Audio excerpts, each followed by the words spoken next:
Hi, welcome to Relish Books. Today I'm talking about The Portrait of a Lady by Henry James. Second Henry James book that I've read, The Turn of the Screw, I read a few months ago.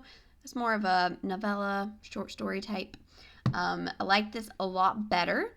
I didn't love it, but I do think it was pretty good for the kind of book that it is. When you're judging a novel, particularly a classic like this, I feel like it's very important to keep in mind, not just classics actually, any genre. I think it's very important to keep in mind what kind of a book that it is, what kind of a book it's meant to be, and author intention when you look at the way that it's written. And for what it is, I think that it's a pretty solid book, a pretty solid classic. It's really, as the title suggests, it's just a look at the character of this main character, and her development. Not her development like over the course of her life. It's not like a coming of age story. It's not like it doesn't follow her from her kind of like her birth, her origin. Actually, it feels pretty strange when you think about like where she came from and that she grew up in America, because most of the story takes place in England and Italy. And so yeah, it isn't like a coming of age. It's not following the whole course of her life. It's following the events that make her fully matured character what it is.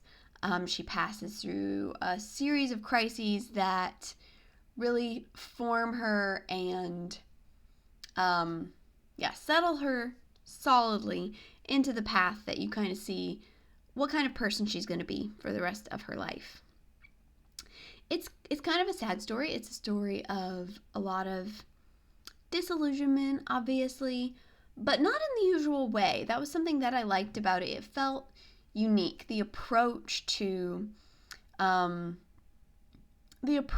how she was disillusioned, and the portrayal of a very, very unhappy marriage, but not the kind of unhappy marriage that I feel like you often see in books. It felt very real, like frighteningly real. You could really, for me, I really felt like I could feel with her what it would be like to be in that kind of position, to be trapped in this kind of relationship. I felt like the evil husband in the story was a really interesting character, because he's not violent, he's not abusive, not physically, not he is emotionally, yes. But it's in such a particular way. His character is kind of fascinating, but really scary. You really feel, I don't know, you feel that presence. He felt like a very real character to me. Actually more real than most of the other characters in the story, honestly. Sometimes villains are just sometimes villains can be a lot more realistic and real to you than like the heroes. But reading it was difficult for me. It felt like, not because I wasn't interested in it. It was an interesting story, but it's long, it's dense, it's all about character. It's this long novel that the entire plot is completely character focused. It's all about developing characters, these views of characters, human life, and human relationships. That's what the novel's about. And it felt kind of exhausting to read it. It felt definitely like a mental exercise, almost like a mental chore, even while I was interested and invested in the story and the characters. So it took me a while to get through it, even though I really tried hard to work on it most every day. It took me a while. It was a difficult read, but I think worthwhile. I really enjoyed how I came to be invested and came to care for the main character, because at the beginning, Isabel, even though she's like your heroine, you don't feel like you know her very well. Her character's constantly being described to you, but you don't feel like you're really seeing her or feeling who she really is at the beginning of the book. And it took a long time for you to kind of come around to her perspective, at least for me. And I enjoyed that a lot because I felt like the development of her character was very well done. Again, that's what the whole book is really about. And not just to become interested in her and to feel for her, but also to be impressed by her and to feel really bad for her because, at the beginning of the book, I kind of felt a little bit of contempt for her, I guess, because she is very young, but she thinks she's very smart. She's like a nice person, but she's fully confident in her own opinions, even though she really has no real experience of the world. Her education was very haphazard, scattered. She doesn't really have any strong people in her life. And the people that come into her life that are strong characters, she hasn't had time, even though she cares about them, she hasn't had time to fully develop a deep, deep level of trust in their judgments above her own. Like, she loves and trusts her cousin, but when he tries to warn her about the marriage that she's going to make, she completely doesn't listen because she trusts her judgment more than anybody else's. And at first that's kind of annoying, but it feels real when you look at where she's coming from. She's this young American girl who was kind of like a mixture of neglected and spoiled growing up, but she's always been told she's like very clever, very literary, and she has just a bright, confident outlook on life. So yeah, she has a complete confidence in her own opinions. When other people try to warn her about things, she doesn't listen, and that's frustrating, but I can see where she's coming from. I think myself in her position would probably have acted in the same way because from her perspective, again, she doesn't have a deep connection like from childhood to these people. These are new people in her life, and she already has formed so much of her opinions about the world, and then they try to tell her these things. Also, she can see in the things they're saying, it's unfortunate because they're not, these things that they're trying to warn her about are true, and yet there is like what seems like legitimate bias as well. So it's understandable she doesn't listen to these people. It's frustrating, but it feels real. And then the way that the way that her disillusionment comes, it feels very real. And you feel very bad for her because even though she does have people who care about her, she has some friends, she has people who love her, she's a very lonely person, really. She doesn't really have a lot of connection or family. She doesn't have older people in her life who can really advise her. The older people who she put her biggest confidences in were, the people who were deceiving her and using her. So, yeah, you feel very bad for her. She's a very lonely, isolated character. And yet somehow she has a deep strength of character. And this was like the one thing that felt a little unrealistic to me. I was like, okay, we didn't really get to see much of her bringing up, and it was so, weak in a lot of ways, so all over the place and scattered. Where does she get this strength of principle and personality? You don't really ever know. That's just who she is. She's a very strong person. And as she goes through all these things, the way that she handles being wrong and the way that she handles finding herself leading a very miserable, unhappy life, the way that she deals with that, I thought was super impressive. And that's what I feel like is, that's what makes the book worth reading. The way that she's responding to that, the way she works through those things in her mind feels so real. Her, she's very unhappy. Her husband treats her in an emotional, in an intellectual way. He treats her very horribly, and yet she resents that. And there's a natural part of her that likes to try to get the better of him in some ways, and yet she still has a genuine desire to be a good wife, to do what she thinks she needs to do. That's the thing that stays in through all her changes in the book. all her growth of character, becoming more wise, becoming more understanding.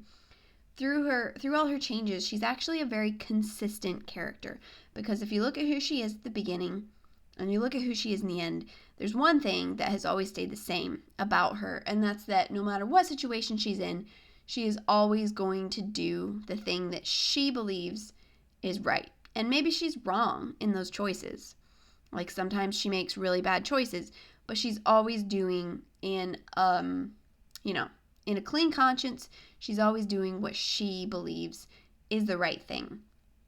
There's really only one part of her conduct that she feels shame about, that she has uneasiness about, and that's how she treats Caspar Goodwood. She has Isabel has several different guys interested in her through the course of the book, and obviously she turns them all down except for the bad one.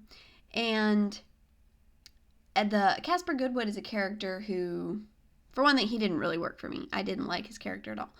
But most of their relationship you actually didn't see, because he's the guy who was courting her back in America before she gets the chance to come over to Europe, before she becomes a wealthy woman and her life completely changes.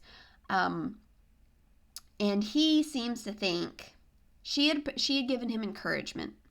Like, whether she had fully decided to marry him or not, she hadn't fully decided yet, but she was encouraging him. He was definitely thinking that they were going to get married. And when she then refuses him, he acts like he has a sort of claim on her. And he continues to act that way through the whole book, even though it's like, okay, at a certain point, no means no. Even if she did treat you badly, you don't have any hold or right over her. He got annoying to me. I was like, leave her alone. But anyway, she does feel a little guilty about that, because she knows that even though she hadn't made him any promises, she was encouraging to him, and then she, changed and went a different direction. So she kind of feels bad about that, and I think she feels like her conduct in that wasn't fully honorable. But that's really the only thing. Everything else, at every point in her life that she has to make a big decision, she consistently does what she thinks is right and good for her, but also just the right thing in general. And I think the final crisis at the end of the book was so interesting because, I'm not going to give anything away, but it was so interesting because you see the thing that she's tempted to do. And there's, as the reader, she has kind of these two paths that she's going back and forth between. Not really going back and forth, but she's struggling, right, to make the decision that she thinks is the right decision. And this other opportunity comes along, and as the reader, you feel for her that, like, even though one way would, like, be happier for her in a sense, you know that's the wrong way for her. And so you don't really want her to make either choice. But I think the fear that I felt, I didn't think she was really going to make the wrong choice there at the end, but the fear that I felt in that was not so much, oh, she's going to make the wrong choice or she's going to do something bad or whatever, because you want her to be happy. You want her to be able to have happiness. But I think the fear that I felt was just like, this choice is not the right thing for her. Like, regardless of whether it's the right or wrong choice objectively, it's not the right choice for her. It's not what she, in her character and her principles, it's not what she would do. And it wouldn't have felt right if she had done it. And so I was really pleased with where the book went with that, because I felt like in the end she stayed consistent to who she was, to her character, to her principles, and also it kind of is the ultimate seal of like who she is and the maturity of her character, the full portrait of a lady, so to speak. So I like that. I didn't love the way the very end, I was like, I've read this giant, going on forever book just to get cut off at the end in this weird way, but so the end felt abrupt for sure, but ultimately the conclusion that needed to happen had happened. So I don't know. It's a lot. It's a big book. Yeah, definitely a mental strain, a bit, a mental exercise, but it's fun to explore characters. Definitely made me think, made me feel a lot along with her. And like I said, it genuinely felt like you could put yourself in her situation. That the particular, even though it didn't really go into it that much, the particular kind of unhappy marriage that she has felt very real and very hard. And that was sad, but like interesting to read about too. So anyway, I think it is a worthwhile read. Henry James isn't like my new favorite author or anything like that. I think his writing is just solid. Nothing exceptional, but solid. So yeah, those are my thoughts on The Portrait of a Lady. Thanks so much for watching. I will see you next time. Bye.